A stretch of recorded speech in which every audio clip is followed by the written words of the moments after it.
말씀을 반복해서 읽도록 하겠습니다. 구약성경 113면에 있는 말씀,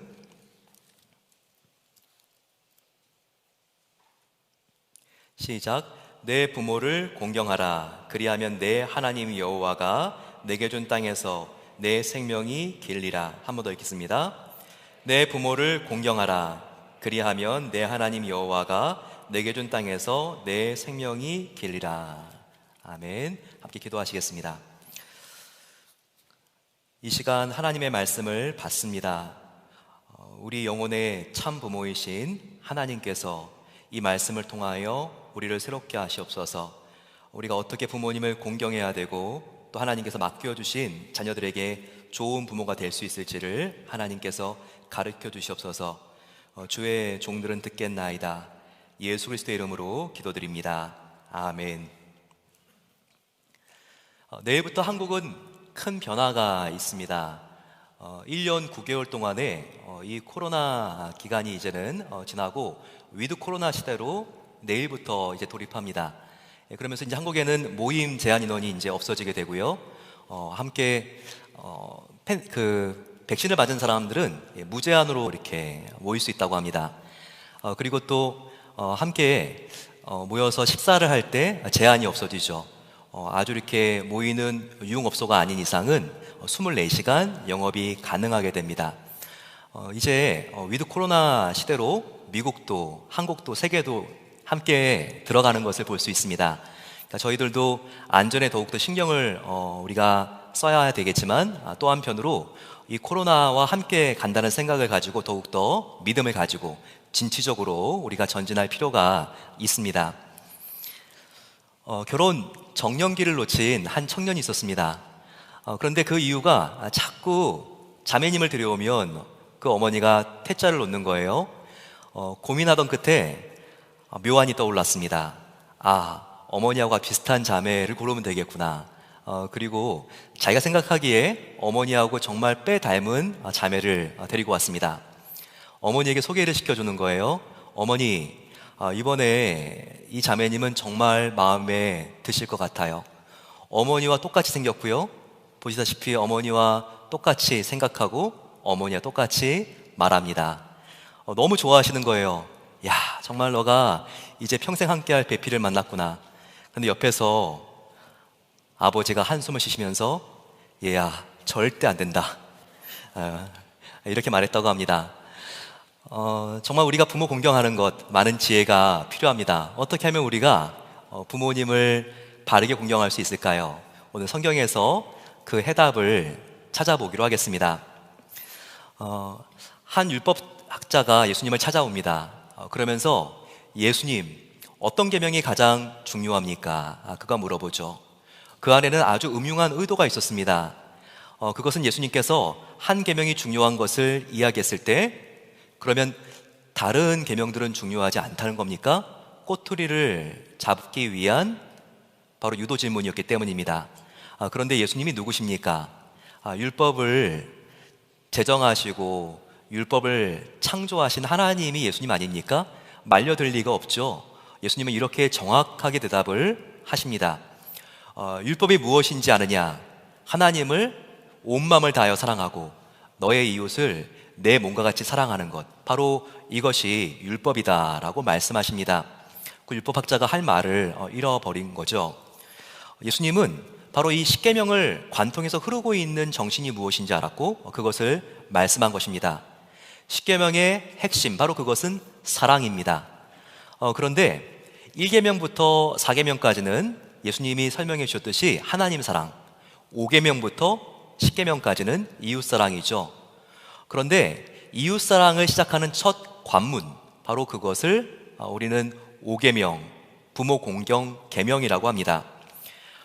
왜 이렇게 5계명이 지금 5계명부터 10계명이 시작하는 바로 그 앞에 있을까요? 바로 그것은 다른 이유가 아니라 중요하기 때문입니다. 일단 1단계와 5계명이 들어가야지 나머지 6계명부터 10계명이 들어갈 수 있기 때문입니다. 얼마나 부모님이 중요합니까? 오늘 우리가 함께 축복해준 루카스도 우리가 함께 보았듯이 이 부모님과 자녀와의 관계는요, 우리가 일촌 관계라고 합니다. 부모님이 대단한 분이든 그렇지 않던지 간에 인생에서 부모님은 절대적인 영향을 미칩니다. 우리의 생김새, 우리의 장기의 건강한 상태, 혈액형, 우리의 기질, 성품과 같은 내면의 상태까지도 부모님의 영향을 받습니다. 그래서 병원에 가면 차트를 작성할 때 어떤 란이 있습니까? 거의 고정적으로 작성하는 란이 부모님에게 지병이 있는지를 기록하는 란입니다. 그 문항을 볼 때 부모님이 당뇨가 있으면 당연히 당뇨가 있을 가능성이 높아지는 겁니다. 혈압, 콜레스테롤, 지방간, 암 발생률, 부모님에게 거의 상당한 영향을 받고 있습니다. 우리가 태어났을 때 양수를 뒤집어 쓰고 태어나죠. 눈도 잘 뜨지 못하는 그 상태에서 제일 먼저 보는 사람이 누구죠? 엄마와 아빠입니다. 제일 먼저 듣는 목소리가 누구의 목소리죠? 바로 엄마와 아빠의 목소리입니다. 이렇게 자녀가 태어나서 처음으로 맺는 바로 그 인간관계니 이 부모와 자식과의 관계가 얼마나 중요합니까? 그래서 이 관계에 실패하면 다른 모든 관계가 실패하기 쉽습니다. 이 기본 관계가 비틀거리고 약해지게 되면 다른 관계에도 엄청난 파장이 올 수 있다는 것입니다. 나와 배우자의 관계, 나와 자녀의 관계, 나와 다른 교우들과의 관계, 그리고 나와 직장 동료의 관계, 보이지 않게 다 과거와 현재의 나와 부모님과의 관계에 영향을 받고 있습니다. 그래서 우리 인생의 행복이 관계라는 것을 아시는 하나님께서 우리가 행복하게 살라고 바로 실패하면 안 되는 이 관계에 있어서 너는 제일 먼저 너의 부모를 공경하라, 이렇게 말씀하신 것입니다. 하나님이 가장 먼저 이 관계를 앞에 두시고 우리에게 명령하신 이유를 알아야 되겠죠? 이것은 간섭하기 위한 것이 아니라 우리를 더욱더 행복한 삶으로 인도하고자 하는 우리의 참 부모이신 하나님의 부탁의 말씀인 것입니다. 미국의 TV 프로 중에서 저지라고 하는 프로가 있죠. 실제로 판사 생활을 오래 했던 바로 가정법원 판사 로버트 프랭클린의 실화를 바탕으로 각색한 드라마입니다. 여러 가지 그 안에 아찔한 순간, 어떻게 사람이 저럴 수 있을까, 그리고 어떤 거는 정말 배꼽이 빠질 것과 같은 그런 아주 다양한 판례들을 가지고 바로 이것을 드라마화시켰죠. 그런데 명문가인 윌 콕스가의 한 나이가 많은 여주인이 있었습니다. 그런데 그 여주인의 재판 과정과 이 판례가 굉장히 큰 파장을 몰고 왔죠. 그녀는 무려 1억 5,600만 달러, 한국으로 말하게 되면 약 1,800억 원이나 되는 엄청난 유산을 자기의 자녀가 아니라 자기의 애완용 개에게 물려주었습니다. 바로 그 개에게 풀타임 관리인, 요리사까지 붙여줬죠. 그리고 이 개가 장례를 치를 때는 정말 정성스럽게 치러주라고 부탁을 했습니다. 그러고도 남은 유산이 있으면 고아원가, 그리고 이런 애완견들을 위한 보호단체에 기증을 하겠다고 그렇게 발표를 했습니다. 근데 가장 이와 같은 소식을 듣고 너무나 견디기 힘들고 마음이 힘들었던 사람은 누구였을까요? 바로 그 아들과 며느리였습니다. 아니, 세상에 미치고 팔딱 뛰겠네. 어떻게 어머니가 이렇게 할 수가 있지? 그래서 그는 법정에 어머니를 상대로 소송을 걸었습니다. 아니, 어머니가 치매가 걸려가지고 뭔가 잘못 판단한 것입니다. 이런 거액을 저희들한테 줘야지 왜 걔한테 주냐고요. 그러자 판사가 이 부부에게 말했습니다. 이 판사는요, 이 사람들의 진위를 파악하기 위해서 이렇게 질문을 했어요. 당신들은 어머니의 생신이 언제인지 아십니까? 그랬더니 아들이 말을 못합니다. 봄이었던가 가을이었던가. 그러자 남편을 꼭 찌르면서 여보, 10월 26일이잖아요. 그러자 판사가 바라보고 있더니 당신의 어머니의 생일은 1월 28일입니다. 두는 아무 말도 못했습니다. 또 묻겠습니다. 어머니가 가장 좋아하는 음식이 무엇이죠?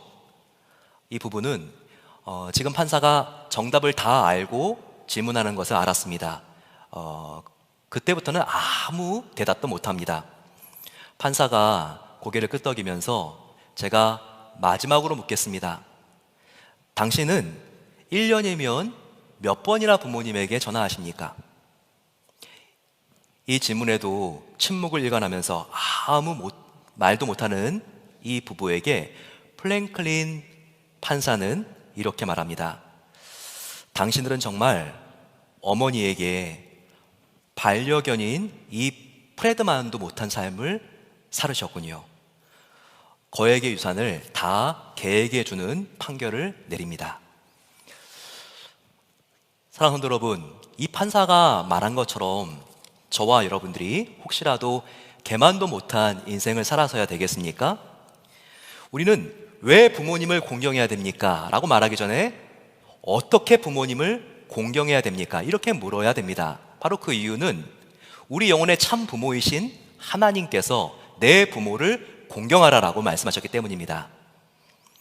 바로 우리가 행복해지기를 원하시는 하나님께서 다른 모든 인간관계가 편하고 샬롬이 임해야지만 우리 마음속에 행복이 임하는 것을 아시고 이와 같은 5계명으로 내 부모를 공경하라 이렇게 말씀한 것입니다. 이 5계명이 이렇게 중요하기 때문에 다른 계명들과 다릅니다. 잘 지켰을 때 축복이 약속된 계명은 바로 이 계명밖에 없습니다. 그럼 어떤 축복이 약속되었을까요? 십계명은 출애굽기와 신명기에 같이 나와 있는데 우리 같이 어떤 축복이 약속되어 있는지 비교해서 보겠습니다. 먼저 출애굽기 20장 12절 말씀입니다. 내 부모를 공경하라. 그리하면 너희 하나님 나 여호와가 내게 준 땅에서 내 생명이 길리라. 거의 비슷한 말이지만 우리 신명기 말씀은 같이 한번 읽어보겠습니다. 시작. 너는 너의 하나님 여호와의 명령대로 내 부모를 공경하라. 그리하면 너의 하나님 여호와가 내게 준 땅에서 내 생명이 길고 복을 누리리라. 차이점을 발견했습니까? 출애굽기와 신명기 거의 똑같죠. 하지만 신명기 말씀은요, 생명이 길고 그리고 그 뒤에 복을 누리리라까지 축복의 말씀이 함께 덧붙여 있는 것을 관찰할 수 있을 겁니다. 이처럼 출애굽기와 신명기 모두 부모님을 전심을 다하여 공경했을 때 축복의 말씀이 있습니다. 그 약속은 바로 너가 장수하리라, 이 땅을 살면서 생명이 길리라 라고 하는 말씀입니다. 저희 교회에 어머니가 90이 넘으신 분이 계세요. 얼마나 오랫동안 장수하신 거예요? 근데도 아들이 집에서 나갈 때 항상 하시는 말씀이 있습니다. 그것은 아가야 길 조심하거라. 그러면 그분은 환갑이 넘었는데도요, 어머니, 제가 어머님께 드려야 될 말씀을 하십니다. 이렇게 대답을 하신대요. 근데 여러분, 이렇게 부모님의 말씀에 경청하고 우리가 그 말씀을 비중 있게 무게 있게 들으면 어떻게 됩니까?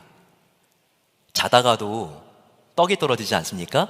부모님 말씀 잘 들으면 이렇게 된다고 우리가 함께 어렸을 때부터 들어왔잖아요. 좋은 일이 생깁니다. 부모님 말씀 잘 들었을 때 나쁜 일이 생기는 경우는 거의 없습니다. 왜 그렇죠? 이 말씀 한마디 한마디에 자식을 걱정하는 부모님의 진실한 사랑이 묻어있기 때문입니다. 그래서 차 조심하라 라고 하는 부모님 말씀을 들면요, 교통사고 나서 갑작사할 상황이 훨씬 더 낮아집니다. 얘야, 음식을 조심해야지. 너무 달고 짜고 기름기 있는 거 먹지 마라.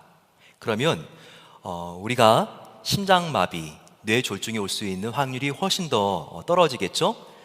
그리고 항상 너는 먹고 난 다음에 운동해라.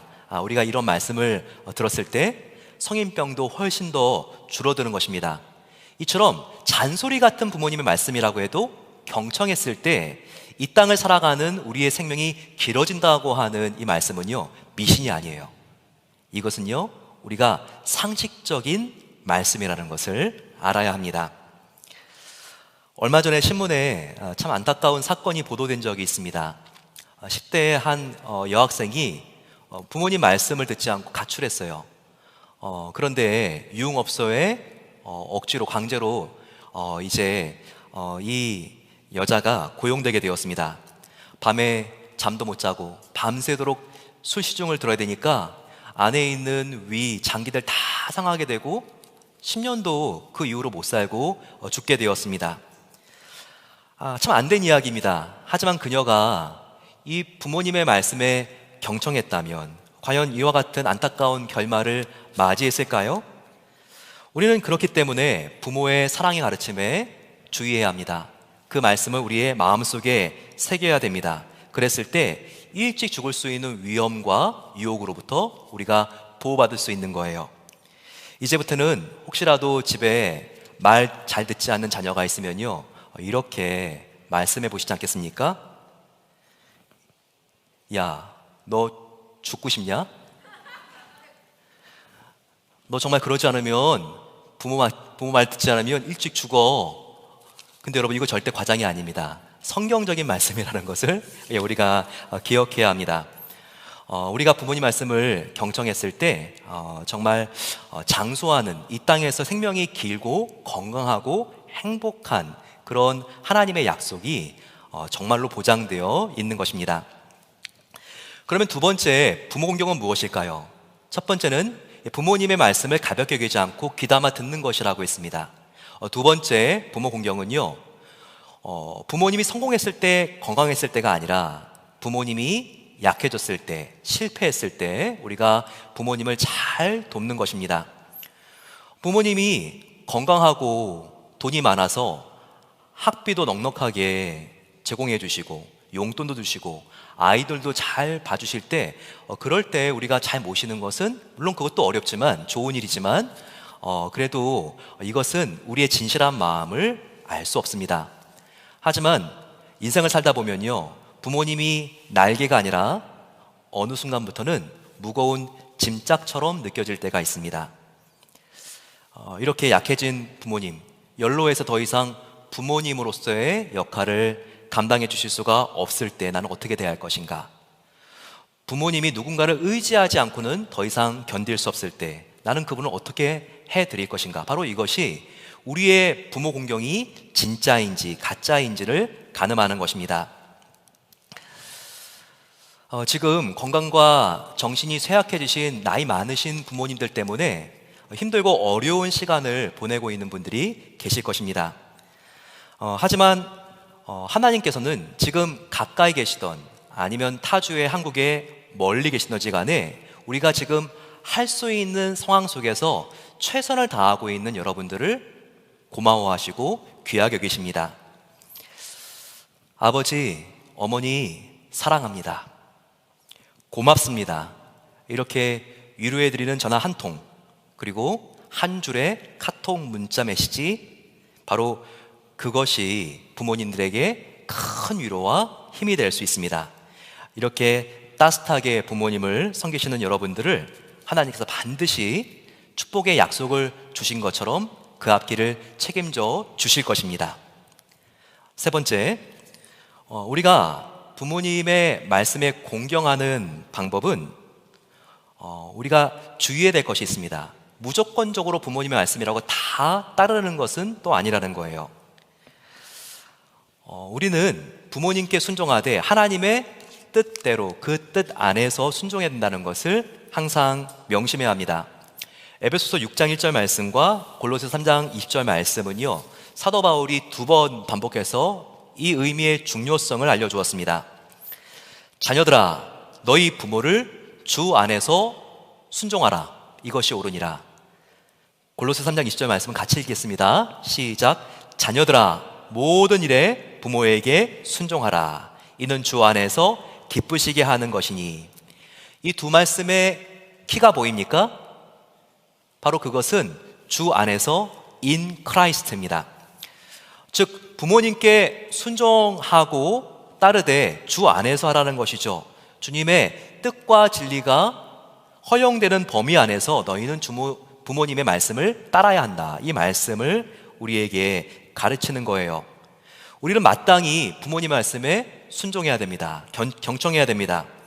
하지만 만일 부모님의 부탁과 가르침이 자녀의 신앙의 길을 가로막거나 방해하는 것이라면 어떻게 해야 되겠습니까? 우리가 이 말씀을 지키기 위해서는요, 재고해 보아야 한다는 것입니다. 우리 그리스도인들은요, 하나님의 가르침이 부모님의 가르침보다 상위에 있다는 것을 기억해야 합니다. 이것을 우리에게 보여주고 있는 예가 이 구약의 왕들 중에서 히스기야 왕입니다. 히스기야 왕의 사례는 이렇습니다. 열왕기하 18장 3절 말씀을 보시게 되면요, 히스기야 왕에 대한 평가가 나와요. 근데 이런 평가가 나옵니다. 히스기야 왕은 하나님을 떠난 악한 아버지 아하스 왕의 가르침을 따르지 않고 반대로 여호와 하나님을 경외한 조상 다윗의 행위를 따라 정직하게 행하였느니라. 이것을 아주 성경이 극찬합니다. 우리를 가장 사랑하시는 분이 부모님인 것을 꼭 기억해야 되겠죠. 하지만 그분들도 역시 연약한 인간들이라는 것을 알아야 합니다. 그래서 부모님의 뜻에 맞지 않는 가르침을 주실 때도 간혹 있다는 거예요. 이때 믿음의 자녀들은 히스기야 왕과 같이 선택할 수 있어야 합니다. 히스기야 왕과 같이 부모님의 말씀이 하나님의 법과 정면으로 위배되었을 때는 부모님의 가르침을 따르지 않는 것도 역시 성경은 허용하고 있다는 것을 우리가 관찰할 수 있어야 합니다. 하지만 이때도 중요한 게 있습니다. 이때도 가능한 한 부모님에게 존경과 예절을 잃지 않으면서 동시에 하나님의 뜻을 세울 수 있도록 최선을 다하는 노력과 지혜가 필요하다는 것입니다. 만약에 이미 부모님이 이 세상을 떠나셨다면 이 5계명을 우리가 어떻게 이해해야 될까요? 어떻게 받아들이시겠습니까? 나는 이제 부모님이 이 세상에 없으니까 5계명은 나에게 상관없어. 10계명 중에서 9개 계명만 중요하지. 이러면 큰 오산이죠. 우리는 인간의 영이 영원하다는 것을 믿습니다. 그러면 우리의 부모님도 이 세상을 떠났지만 천국에 계시겠죠. 이 부모님이 이미 소천하셨다고 그래도요, 우리는 이렇게 생각하면서 부모 공경 말씀을 실천할 수 있습니다. 내가 이 땅을 살아가면서 어떻게 하는 것이 이 땅에 계시지 않지만 지금도 나를 생각하시고 보고 계신 그 부모님 앞에 내가 효도하는 것일까? 부모님이 지금 우리가 어떻게 살아가는 것을 가장 기뻐하시겠어요? 그분이 이 땅에 계시던, 이 땅을 이미 떠나셨던지 간에 우리 부모님은요, 우리 영혼의 참 부모이신 하나님을 전심을 다하여 사랑하는 것을 기뻐하실 것입니다. 그래서 우리는요, 하나님의 말씀을 나의 최선을 다하여 따르는 것이 이게 효도라는 것을 기억해야 합니다. 또한 여러분, 우리 부모님이 지금 우리가 어떤 모습을 가장 기뻐하실까요? 우리의 자녀들을 하나님 앞에 바르게 양육하는 모습을 정말 기뻐하실 것입니다. 너의 자녀가 유명해지고 돈을 많이 벌게 해서 출세시키는 것을 자랑스럽게 여기는 것이 아니라 일상의 여행을 다 마친 부모님이라면 너가 그렇게 나는 못했지만 너의 자녀를 하나님 앞에서 바르게 키우려는 그 모습이 그렇게 나에게 격려가 되는구나, 이런 말씀하시지 않겠습니까? 또한 우리의 부모님은요, 우리 교회 연약한 분들, 노인들을 섬기는 것을 그래, 정말 너의 참 부모이신 하나님의 자녀들을 이렇게 교회에서, 이 사회에서 너가 돌보아주니 고맙다라고 생각하실 것입니다. 우리는 기억해야 됩니다. 효도를 꼭 우리 부모님에게만 해야 되는 게 아니에요. 우리가 하나님을 전심으로 사랑하고 우리 영혼의 참 부모이신 하나님을 경외하는 것, 나의 자녀를 하나님 뜻대로 키우기 위하여 오늘도 기도하고 노력하는 것, 내 주위의 연약한 사람들에게 내가 영적인 부모가 되기 위해서 최선을 다하여 살아가는 것, 다 이것을 하나님은 확장된 의미의 효도로 생각을 하신다는 것입니다. 그럼 여러분, 우리가 어떻게 부모님을 더욱더 사랑할 수 있을까요? 그래서 우리가 부모님을 공경하기 때문에 주위에 있는 자녀들, 가족들, 우리가 어떻게 한 명 한 명을 더욱더 건강하게 그런 관계를 유지하면서 우리가 살 수 있을까요? 그 방법을 오늘 한 가지 좀 중요한 것을 생각해 보고자 합니다. 그것은 아직까지 부모님이 살아계시지 않던지 간에 나의 마음속에 부모님에 대한 쓴뿌리, 용서하지 못한 앙금이 남아있다면 우리가 부모님을 용서하는 게 먼저라는 것입니다. 절대 여러분, 우리가 부모님을 용서하지 않고 부모 공경을 할 수 없습니다. 이 공경은 사랑이거든요. 그런데 부모님을 용서하지 못하는 내 마음속에 증오의 응어리가 아직까지 풀어지지 않았으면요, 우리가 부모님을 공경하기 위해서 이 응어리부터 푸는 것이 순서라는 것입니다. 때때로 어떤 분들은 그러십니다. 저는 사랑방 모임에서 그리고 목사님의 설교를 들을 때마다 부모님을 공경하라 그러는데 목사님 참 너무 어렵습니다. 목사님이 저의 어린 시절을 몰라서 그렇습니다. 정말 그분이 얼마나 우리 가족을, 우리 어머니와 우리의 자녀에게 힘들게 했는지, 어떻게 우리를 버렸는지, 그리고 얼마나 그분이 폭력적이었고 무책임했는지 당해보지 않으셔서 그렇습니다. 이렇게 말씀하시는 분들이 의외로 많이 있는 것을 보게 됩니다. 여러분, 우리가 어떻게 해야지 진심으로, 자원하는 마음으로 부모님을 공경해야 한다는 이 말씀을 따를 수 있을까요? 하지만 여러분, 우리가 부모님을 용서하고 공경하는 데까지 그 목표를 두고 나아가야 합니다.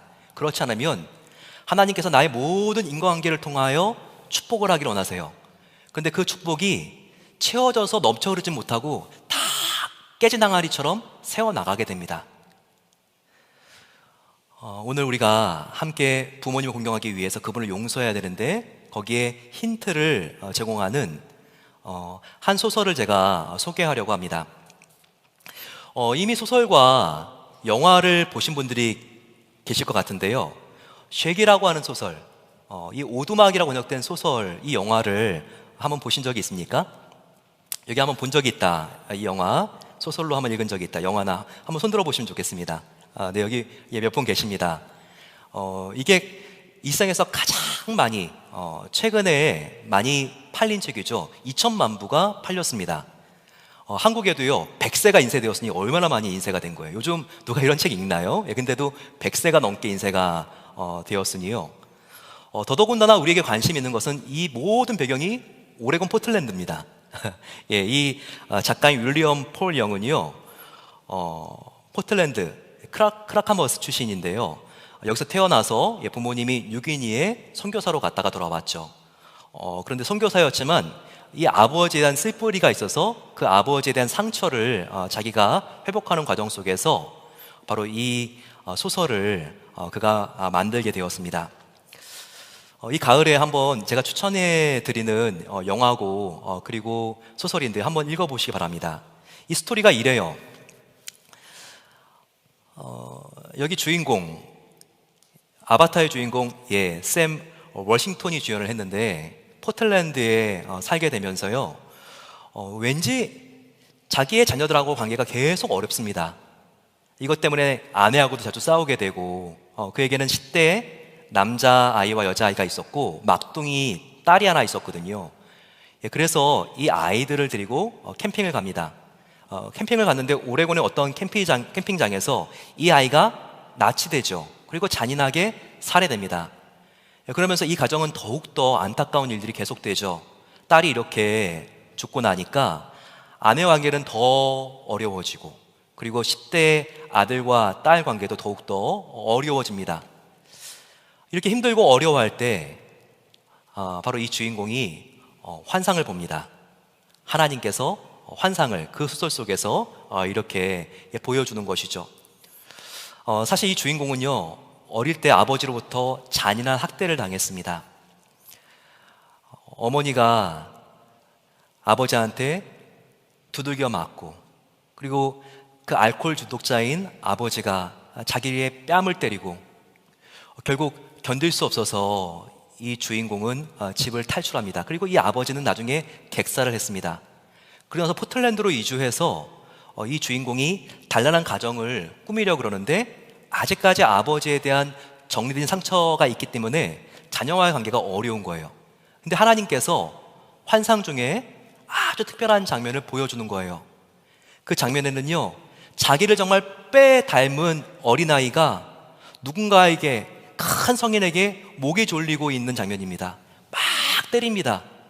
그런데 가만히 보니까 환상 중에 그 아이가 너무나 자기와 닮았기 때문에 바로 지금 하나님이 자기가 어렸을 때 아버지로부터 목이 졸리고 있는 그 장면을 지금 보여주는구나, 그러면서 그만! 더 이상 보여주지 마세요. 나는 어렸을 때 이 기억을 다시 한번 소환하는 것이 너무나 힘들고 어려워요. 더 이상 나에게 이렇게 잔인한 행동을 하지 마세요. 하나님께 그렇게 간곡히 부탁합니다. 그때 지혜의 영으로 묘사된 하나님께서 이런 말씀을 하세요. 아니야, 넌 이걸 더 정확하게 봐야 돼. 여기 지금 목이 졸리고 있는 아이는 너가 아니야. 이렇게 나를 닮았는데 내가 아니라고요? 지금 이 아이는 너의 아버지다. 그리고 이렇게 목을 조르고 있는 것은 너의 할아버지야. 그러면서 처음으로 나의 아버지도 가해자가 아니라 누군가의 피해자였구나. 그 아버지에 대한 쓴뿌리가 나의 목을 졸랐고, 그것이 정리되지 않아서 나도 지금 나의 자녀들에게 이렇게 힘들고 어려운 억압을 주고 있구나. 그것을 깨닫는 시간이었다는 것입니다. 그리고 나서 이 영화는요, 또 다른 환상으로 하나님께서 그를 초청하십니다. 바로 그것은요, 천국의 사람들을 보여주시는 거예요. 그런데 그 죄의 껍데기를 다 벗고 천국에서 성화되고 영화되어 있는 그 사람들 중에 한 사람이 걸어 나옵니다. 근데 가만히 보면 볼수록 자기의 가슴이 막 떨리는 거예요. 걸어 나오고 있는 사람이 바로 자기를 그렇게 힘들게 만들었던, 객사했던 아버지였기 때문입니다. 그런데 그 아버지가 이 주인공에게 나와요. 천국에서 성화되고 영화된 몸으로. 아들아, 내가 모든 면에 있어서 너에게 잘못했다는 것을 깨달았다. 너한테 너무나 내가 잘못했구나. 이런 나를 용서해 줄 수 있겠니? 그러자 이 주인공이요, 아버지의 눈을 바라봅니다. 아버지, 하나님께서 아버지가 어렸을 때 어떤 학대를 받았는지 저에게 보여줬습니다. 아버지, 저도 아버지를 용서할게요. 그러면서 둘이 오레곤의 한 숲에서 깊은 포옹을 합니다. 그런데 이와 같은 체험을 통해서, 환상 중의 체험이었지만 이 응어리가 풀어진 거예요. 그래서 환상에서 깨어난 그는요, 이제 자기의 아내와 자녀들을 대하는 태도가 달라집니다. 이제는 응어리가 풀어졌기 때문에 그 자녀들을 억압하지 않고 사랑으로 대하는 새 출발을 하게 된다는 것입니다. 사랑하는 성도 여러분, 우리 중에는요, 여러 종류의 부모님을 만난 분들이 계실 겁니다. 부모님을 잘 만나서 큰 상처 없이 여기까지 오신 분들도 계시겠죠. 하지만 어떤 분들은 부모님에게 정말 듣지 말았어야 할 욕설, 부모님께 듣지 말아야 될 말뿐만 아니라 손찌검을 당하신 분들도 계실 것입니다. 이것이 나뿐만 아니라 가족들에게 지속적으로 행해진 일이었다면요, 말은 못하지만 너무나 마음속에 큰 상처로 남아있을 분들이 여기에 많이 앉아 계실 것입니다. 하지만 특별히 후자 쪽에 서 있는 여러분, 꼭 기억하십시오. 기억해야 될 것은 우리의 아버지, 어머니도 아담의 원죄의 영향을 받을 수밖에 없었던 연약한 죄인이었다는 것을 말이죠. 우리는 죄는 미워해야 되지만 죄인은 사랑해야 되는 사람들입니다. 그분이 죄로 오염되어 겹겹이 쌓여 있는 바로 그 죄의 껍데기를 벗고 그분들의 원래 선한 타락하기 이전에 원형상을 회복하게 되었을 때 그분은 우리에게 달려와 바로 이 영화 소설 쉑에서 나오는 그 아버지와 같이 반드시 말씀하실 것입니다. 내가 너에게 잘못한 것이 너무나 많거나 나를 용서해 줄 수 있겠니? 여러분, 우리는요 하나님 앞에서 나도 죄인이라는 것을 알아야 돼요. 이 심각한 죄인을 십자가 앞에서 하나님께서는 당신의 완전한 사랑으로 무조건적으로 용서해 주셨습니다. 그러면 그 하나님은 나의 영혼의 참 부모세요. 그렇기 때문에 나만 자녀가 아니라 우리의 부모도 그분의 자녀라는 것을 알아야 돼요.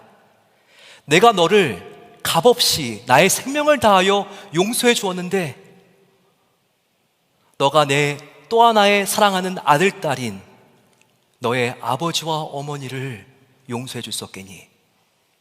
우리는 그 부모님만 생각했을 때는 증오가 오를 수 있지만 하나님 앞에서 우리가 받은 그 은혜를 생각하고 그분을 다시 바라보고 생각함으로써 용서할 수 있는 참된 사랑의 힘을 얻어야 하는 것입니다.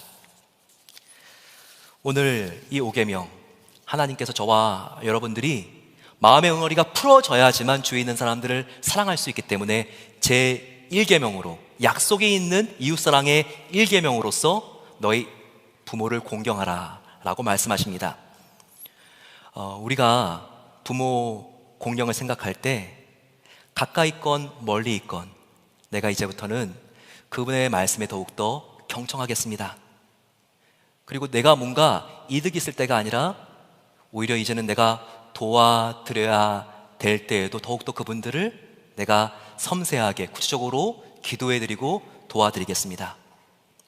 무엇보다 주님, 내가 형식적이 아니라 마음속에 감성과 의지를 가지고 의지뿐만 아니라 내 마음속에 우러나오는 따뜻함으로 나의 부모님에게 한 말씀을 드리고 나의 어머니 아버지를 섬기기를 원합니다. 그러기 위해서 주님, 부모님을 먼저 용서할 수 있도록 도와주세요. 이렇게 기도하는 저와 여러분들에게 용서할 수 있는 사랑의 힘을 주실 것입니다. 바로 그 힘을 가지고 하나님 앞에 나아가 부모님을 우리가 자비롭게 바라보고 그리고 그 부모님들을 따뜻하게 품어드리고 안아드리고 섬길 수 있는 우리 모든 성도님들 되시기를 축원합니다. 이 시간 저희들 함께 오늘 좀 특별한 방법으로 우리가 찬양하겠습니다. 함께 지금 찬양을 저희들이 이 영상과 함께 보여드릴 건데요. 요게벳의 노래라고 하는 찬양입니다. 여러분들이 따라 부르시지 않아도 괜찮습니다. 또 흐밍으로 불러도 괜찮습니다. 하지만 그 가사를 깊이 음미하시면서요, 여기에 나와 있는 그림 그리고 또 그 곡조와 이 가사에 우리가 은혜를 받길 원합니다. 여기 나와 있는 부모님의 모습은 우리를 향한 참 부모이신 하나님의 마음을 보여주고 있습니다.